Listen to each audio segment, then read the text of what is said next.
Dionel Kimmich es productor, empresario pyme del sector forestal industrial, pero también es dirigente que preside ya hace un buen tiempo la Cámara de Comercio de Monte Carlo e integra la comisión directiva de la Confederación Económica de Misiones bajo el rol de prosecretario. Buen día, Dionel, ¿cómo estás? Buen día, buen día. Bienvenido. Gracias, gracias. Estamos con ganas de conocer qué anda pasando por la zona casi norte, podríamos decir, de Misiones, por Monte Carlo, departamento de Monte Carlo. Donde arranca el norte, decimos nosotros. En el plano provincial, si hay algún planteo del gobierno provincial en cuanto a temas que impacten positivamente, por supuesto, en el sector privado. ¿Cómo venís viendo la cosa? Nosotros hemos tenido muchas reuniones, digamos, como dirigentes con distintos funcionarios del Ejecutivo o Legislativo, donde hemos planteado temas y nosotros no vemos que haya una ejecución de esas propuestas en territorio. Ahí podemos hablar, obviamente, de lo que más afecta hoy al productor, es ingresos brutos y barreras arancelarias, o sea, de lo que es la barrera de ATM, digamos, a la entrada de la provincia, y cómo afecta todo eso a la competencia entre fronteras, porque nosotros tenemos fronteras muy permeables, entonces la ilegalidad y la informalidad, ¿no? Hace que tengas que competir con productos que no tienen impuestos versus una carga impositiva que se sabe, digamos, ha sido relevado por distintos institutos, economistas. Se sabe que Misiones es la provincia con mayor presión tributaria de la Argentina. A nivel país. Cuando hablas de carga tributaria, entiendo que quizás el Estado misionero hoy está tan grande que no sabe de dónde sacar recursos para pagar todo esto. Eso se puede entender. Ahora, la parte de simplificación de trámites, que es la carga administrativa y el costo administrativo de generar el trámite, hay muy poco trabajo sobre eso. Por ejemplo, la ejecución de una exención de ingresos brutos, por ejemplo, te lleva hasta pagar estando en el interior, tenés que pagar hasta un gestor para hacerla. El tema de los trámites es una cuestión histórica, ¿no? Desde que tengo uso de razón, cuesta hacer trámites si uno está fuera de Posadas o Verá o El Dorado. Se confunde solo el porcentaje, por ejemplo, del ingreso bruto o del impuesto en sí, o la tasa en sí a pagar, versus el costo administrativo. Hay tasas que son realmente muy bajas, pero tienen un costo administrativo altísimo. Te lleva 15, 20, 30, 6 meses el trámite.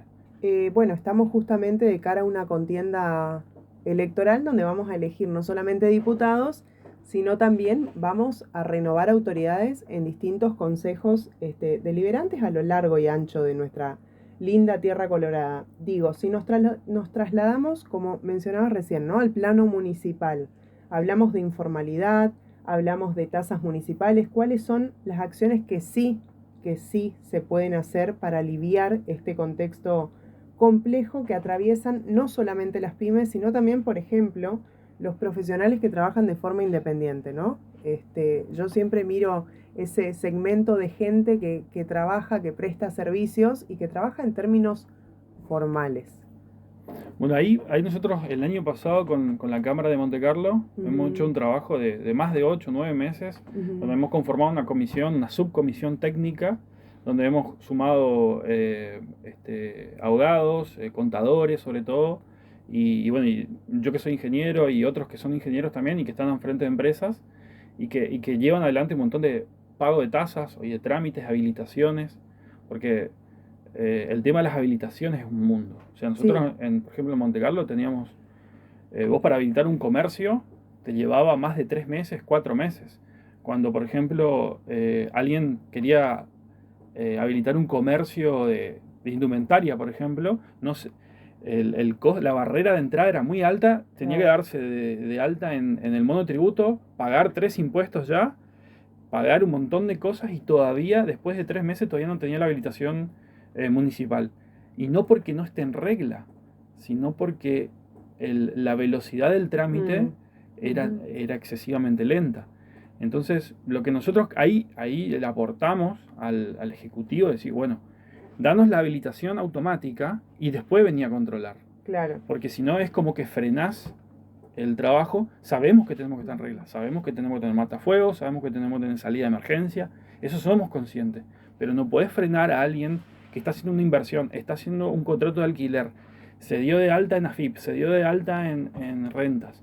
Dale un poco de... Un margen, una flexibilidad dale para una operar, flexibilidad digamos, para ¿no? operar, y después de 3 meses, 4 meses, no sé, 6 meses, si el tipo no está en orden, bueno, vení con otro mecanismo. Un Pero sistema así tienen en Brasil, ¿no? Digamos, se trabaja de esa manera. Express se llama. Ajá. Se llama, lo que nosotros intentamos hacer en Monte Carlo es lo que se llama un trámite de habilitación express o trámite de habilitación simple virtual. Bueno, no logramos ser virtual porque requiere de otra... Lo que sí hemos logrado, una simplificación del formulario de inscripción. Después, cuando ves la ordenanza impositiva de Monte Carlo, las segmentaciones que hay son infinitas. Claro. Entonces, una persona que se inscribe en el monotributo, por ejemplo, y es un emprendedor nuevo, agarra la ordenanza, no sabe dónde está encuadrado. Claro. No se puede identificar dentro de eso. Además, la ordenanza tiene más de 30 años, donde hay rubros que desaparecieron. Formas de hacer y de trabajar que nada tienen que ver con nuestros tiempos y con los bolsillos. Y a veces la alícuota no es grande, pero ese costo administrativo es enorme, o sea, es incalculable, no es visible. Es ahí donde se puede trabajar, y no solamente en Monte Carlo, sino en todos los municipios de Misiones. Ponele que no tengas ganas de reducir la alícuota. Bueno, trabajá sobre no frenarle a la persona que va a pagar, porque estás frenando a la persona. Sí, de alguna manera, quieras o no, si lo empezás a ver de otra manera, también estás estimulando la informalidad, digamos. Claro, ¿no? O sea, eso ya es que tenés una persona que está apostando a trabajar dentro de la legalidad, ¿por qué perderla, no? Pasando un poquito al plano productivo, desde tu mirada, ¿cuáles son hoy los temas prioritarios? Bueno, en lo que le compete al productor en sí, veo que hay ciertos productores que han adoptado tecnología y han podido llevar la eficiencia y escalar, y es como que arrancaron el camino. Y otros que hacen lo mismo que hace 50 años, digamos. Esa brecha se nota. Y te vas por las colonias y te das cuenta quién aplica tecnología y quién no. Mira. Quién abandonó la chacra y quién le metió formación, profesionalismo, educación, y no necesariamente tuvo que ir a estudiar, sino quizás hacerle caso a un técnico. En la extensión rural siempre pasa esto de que vos no lo podés demostrar de forma inmediata. Por ejemplo, cuidar el suelo te lleva 15, 20 años. Es muy difícil, imagínate en ganadería.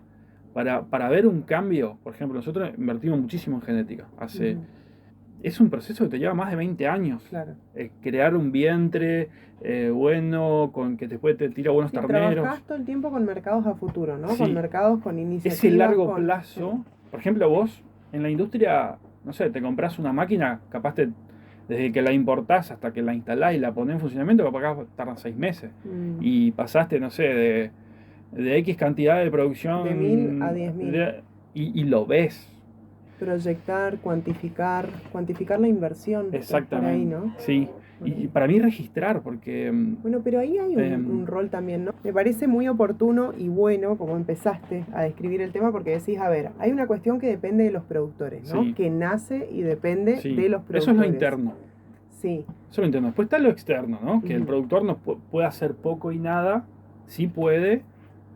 Lo que yo siempre digo es aglomerarse en asociaciones, discutir los temas en común, caminos rurales, si querés seguridad, si querés accesibilidad, conectividad a internet, porque hoy parece una locura, pero no hay conectividad. No hay conectividad. Por ejemplo, despachar Hacienda necesitas un DTE, que es un documento de tránsito electrónico emitido por Senasa, lo podrías hacer directamente en el campo, ¿no?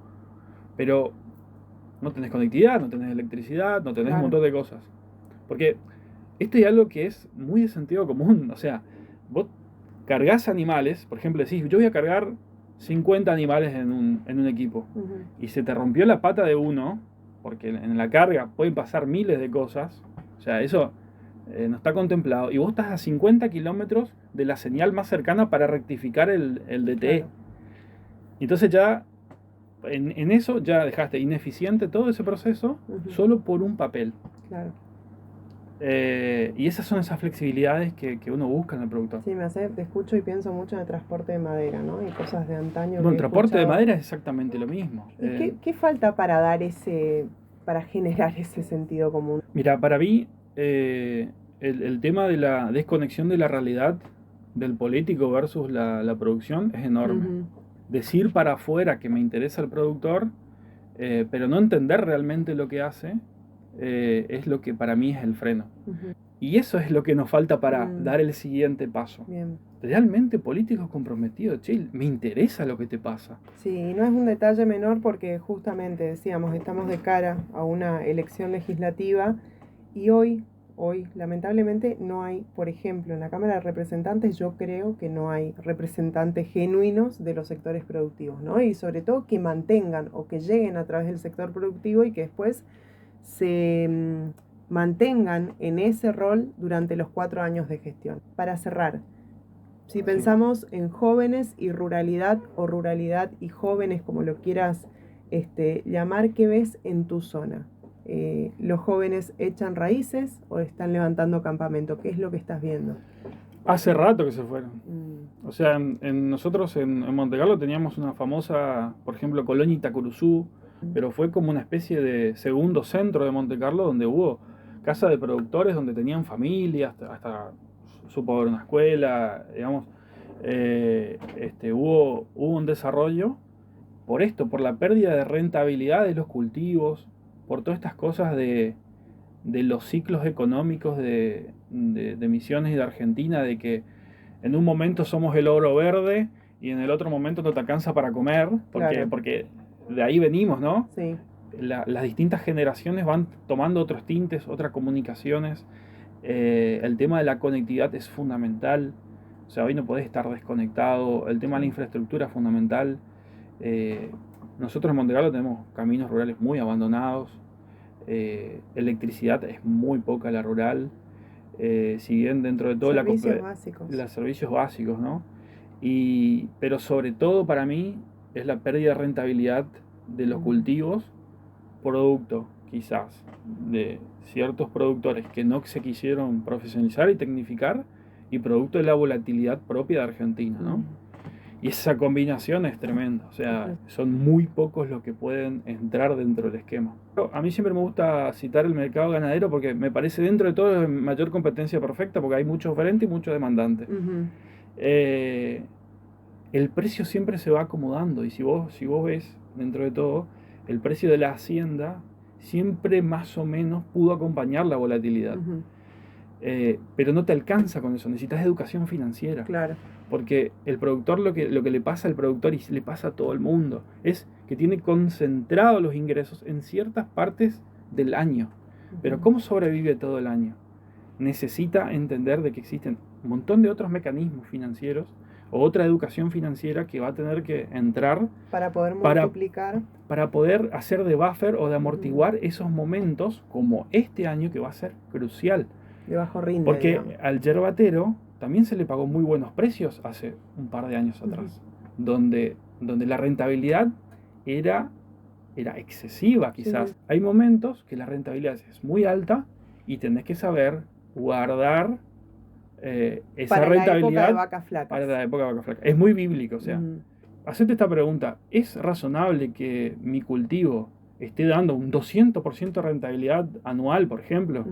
¿Es razonable? ¿Es sostenible en el tiempo? Ni un cultivo que tenga esa rentabilidad, todo el mundo entrando, todo el mundo plantando, todo el mundo aumentando la producción porque es rentable, va a ser sostenible en el tiempo. O sea, no tiene lógica económica. Y hasta está en la Biblia, digamos. O sea, tenés que guardar, cuando tenés la vaca gorda, guardar para cuando tenés sequía, granizo, etcétera, etcétera. Digamos. Algunos dicen, ¿cómo hago? Hoy hay herramientas y hay formas. Cualquiera tiene acceso y no necesitas siempre de la dádiva del Estado, del crédito subsidiado para sobrevivir. Hay un cambio cultural que tenemos que dar, ¿no? Social y cultural que tenemos que dar, pero también seguir exigiendo a los gobiernos nacionales, provinciales, locales, que actúen en consecuencia porque sí, por supuesto, son los responsables de esto. O sea, Así es. Bueno, Dionel, muchas gracias. Charlamos hasta acá entonces con Dionel Kimmich, es presidente de la Cámara de Comercio de Monte Carlos, entre otros tantos roles que desarrolla como empresario, productor y dirigente rural, iba a decir, viste, a mí me lleva a lo rural, pero es Todavía general, no. general, podríamos decir. Sí. Bueno, puede llegar a ser o no. Puede ser, puede ser. Por Sí. ahí es una premisa, Puede ¿no? ser, puede ser. Bueno, gracias, Dionel. Gracias.